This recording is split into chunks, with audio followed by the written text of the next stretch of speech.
O advogado Ezequiel Silveira, que defende presos políticos enviados em massa à cadeia por Alexandre de Moraes do Supremo Tribunal Federal, participou da audiência pública promovida no Senado para ouvir parentes e advogados sobre as violações de direitos dos presos políticos quando denunciou crimes do Supremo Tribunal Federal e omissões da Ordem dos Advogados do Brasil.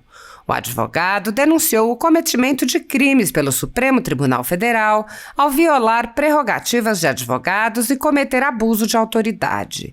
Ezequiel disse: "Enquanto estamos aqui nesta audiência, o Supremo Tribunal Federal está cometendo crime. Eu não estou falando em hipóteses." O advogado apresentou o artigo do Estatuto da Advocacia, que determina que é direito do advogado comunicar-se com seu cliente preso de forma reservada e expôs. Nas audiências de custódia, já não tivemos essa oportunidade. Nós tínhamos que nos comunicar reservadamente com nossos clientes na presença de juízes, promotores e outras pessoas.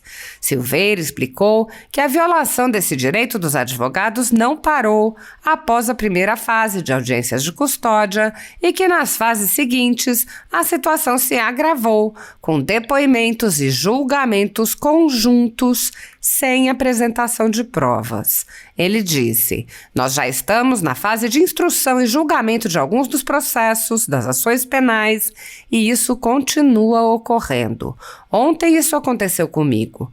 Não bastasse os absurdos, que são fazer as audiências sem acesso à íntegra dos autos, sem qualquer prova no processo, de forma conjunta. As comunicações com nossos clientes antes das audiências também têm sido conjuntas. Por exemplo, ontem eu tive que ouvir a entrevista dos colegas com seus clientes e fazer a entrevista com o meu cliente na presença dos demais colegas e seus clientes. Isso é crime." O advogado lamentou que, mesmo após diversas e sucessivas notificações, a Ordem dos Advogados do Brasil nada fez para defender os direitos e prerrogativas dos advogados dos presos políticos. Silveira relatou que, após ser questionada sobre que providências estaria tomando sobre as denúncias apresentadas, a Ordem fugiu. A Ordem se calou. O advogado disse: "A OAB deveria promover o maior desagravo público da história por conta de tudo isso que está acontecendo e, ao contrário, ela anda se enveredando por corredores para defender os seus próprios interesses, mas não defende os interesses de seus associados." Silveira fez duas propostas: deixar de convidar e passar a convocar a OAB para que preste contas e promover um alto desagravo em frente à Ordem. Ele disse: "Já que a OAB está sendo conivente com a destruição do Estado Democrático de Direito, eu tenho aqui duas proposições para que nós façamos. A primeira é que nós paremos de convidar a OAB para vir aqui. Nós temos que convocar a OAB para vir aqui. Eles têm que ser obrigados a vir aqui.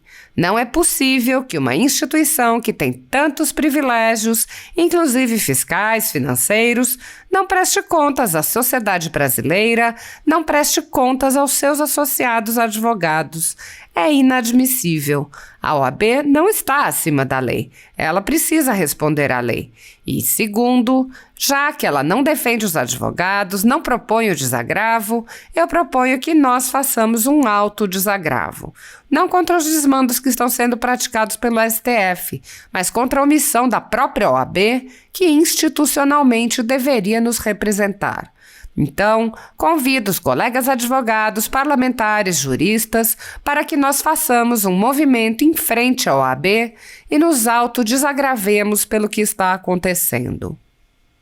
O advogado fez um pedido à OAB: parem de dar declarações que não correspondem à verdade. Parem de falar que defendem direitos e prerrogativas dos advogados, porque vocês só defendem alguns advogados, que são aqueles que são alinhados politicamente com vocês. Silveira acrescentou: "E quero dizer também, infelizmente, essa gestão da OAB passará para a história como a OAB mais covarde de todos os tempos. E nós vamos fazer questão de deixar essa covardia registrada para que sirva de exemplo exemplo e nunca mais tenhamos representantes iguais a vocês. No contexto atual do Brasil, muitas pessoas estão sendo tratadas como subcidadãos e subhumanos pelo simples motivo de terem manifestado apoio ao ex-presidente Jair Bolsonaro. Por expressarem suas opiniões, são alvo de CPIs, de inquéritos secretos conduzidos pelo ministro Alexandre de Moraes no Supremo Tribunal Federal, ou são vítimas de medidas arbitrárias como prisões políticas, apreensão de bens, exposição indevida de dados, entre outras. No chamado inquérito do fim do mundo e nos inquéritos dele decorrentes já houve prisões políticas sem que houvesse sequer indiciamento das pessoas presas, imposição de uso de tornozeleira eletrônica e prisão domiciliar em endereço diferente de onde as pessoas moravam, quebra de sigilo de parlamentares, inclusive de senadores, quebra de sigilos de pessoas e empresas, inclusive de veículos de imprensa, quebra de sigilos do ajudante de ordens do presidente da República, censura de veículos de imprensa de cidadãos e de parlamentares, bloqueio de redes sociais, de jornalistas, veículos de imprensa, cidadãos e parlamentares, buscas e apreensões em empresas, residências de familiares e gabinetes de parlamentares, proibição de contato entre pessoas que muitas vezes nem se conhecem, proibição a parlamentares de concederem entrevistas e de participarem de eventos públicos, e intervenções no comando de partido político, prisões em massa, confisco de propriedades e renda, entre outras. A totalidade da renda da Folha Política, assim como de outros canais e sites conservadores, está sendo confiscada a mando do ex-corregedor do TSE, Luiz Felipe Salomão, com o apoio e aplauso dos ministros Luiz Roberto Barroso, Alexandre de Moraes e Edson Fachin. O inquérito administrativo já se arrasta há mais de 2 anos, chegando ao seu 3º relator, o ministro Benedito Gonçalves. Há mais de 24 meses, todos os rendimentos do jornal estão sendo retidos sem justificativa jurídica. Se você apoia o trabalho da Folha Política e pode nos ajudar a continuar nosso trabalho, doe qualquer valor à empresa Raposo Fernandes através do Pix, usando o QR Code que está visível na tela, ou com o código ajude@folhapolitica.org. Há 10 anos, a Folha Política vem mostrando os eventos da política brasileira e dando voz a pessoas que o cartel midiático quer manter invisíveis. Pix ajude@folhapolitica.org. Assista. Minutos ao doutor Ezequiel, que é o advogado do Sererê. Não. Sou advogado da ASFAV, da associação. Tá, da associação. Foi embora. Já foi. Boa noite, presidente. Boa noite a todos os parlamentares. Desde já agradecemos pela oportunidade que vocês têm nos dado de expormos o que tem acontecido. Quero cumprimentar também a todos os convidados, aos presentes, aos familiares e aos colegas advogados. Presidente, enquanto estamos aqui nesta audiência, o Supremo Tribunal Federal está cometendo crime. E aí eu não estou falando em hipóteses, como o doutor Rodrigo Marinho falou. E eu posso provar, eu explico. O artigo 7º, inciso 3º da Lei 8.906 de 94, que é o Estatuto da Advocacia, versa que é direito do advogado comunicar-se com seus clientes pessoal e reservadamente quando estes se acharem presos, detidos ou recolhidos em estabelecimentos civis ou militares. Nas audiências de custódia, nós já não tivemos esta oportunidade. Como a Gabriela já falou mais cedo, nós tínhamos que nos comunicar reservadamente com os nossos clientes na presença de juízes, promotores e outras pessoas. Nós já estamos na fase de instrução e julgamento de alguns dos processos, das ações penais, e isso continua ocorrendo. Ontem, isso aconteceu comigo. Não bastasse os absurdos que são fazer as audiências sem acesso à íntegra dos autos, sem qualquer prova no processo. De forma conjunta, as comunicações com os nossos clientes antes das audiências também têm sido conjuntas. Dessa forma, por exemplo, ontem eu tive que ouvir a entrevista dos colegas com os seus clientes e fazer a entrevista com os meus clientes, com o meu cliente, na presença dos demais colegas e dos seus clientes. Isso é crime. E não sou eu que estou dizendo. O artigo 7º-B do Estatuto da Advocacia diz que constitui crime violar direito ou prerrogativa de advogado previstos nos incisos 2, 3 e 4 e 5 do caput do artigo 7º da lei, que eu acabei de citar lá em cima, que é impedir a comunicação reservada do advogado com seus clientes, além de constituir crime pela lei de abuso de autoridade, como foi citado pelo doutor Marinho há pouco. E a Ordem dos Advogados do Brasil, mesmo sendo notificada desde fevereiro, eu notifiquei, eu dei meu nome, e em nome da associação, nós notificamos a OAB dessa prática, dessa conduta do STF, além de todas as outras que vêm ocorrendo, e o STF e a OAB nada faz. Mas pior, essa semana o jornal Gazeta do Povo publicou uma matéria perguntando à OAB sobre as providências tomadas a respeito das denúncias que nós protocolamos por diversas vezes durante esses meses, e a ordem fugiu, a ordem se calou.